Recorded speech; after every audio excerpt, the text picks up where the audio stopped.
Let's get a quick take on the bill introduced in the state legislature this week that would create a new tax on snack foods sold and consumed in Colorado.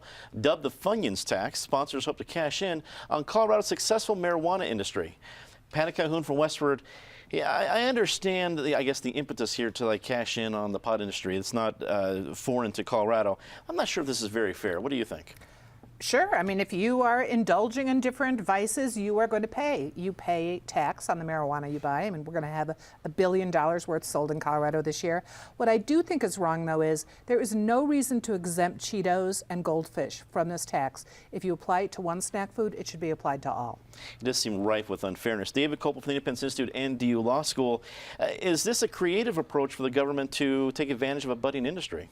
Well, sure, and this is part of the promise, actually, the pro-legalization people were saying is legal marijuana will generate more tax revenue, so other people who don't smoke marijuana can actually be taxed less, or they can get more government services.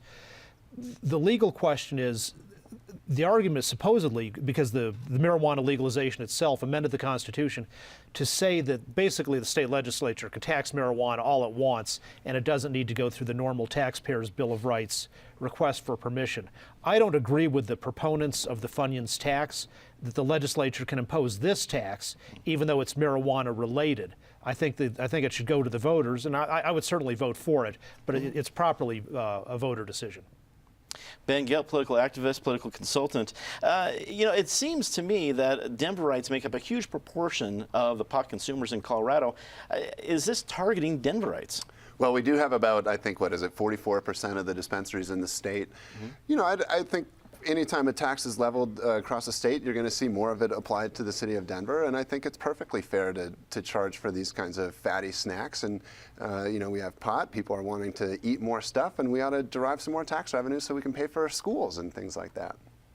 Alex Lando joins us. Appreciate you being here. Community activist with the Denver Justice Project. If this tax is successful in raising revenue for the state, do you think perhaps even something on late night fast food restaurants is next?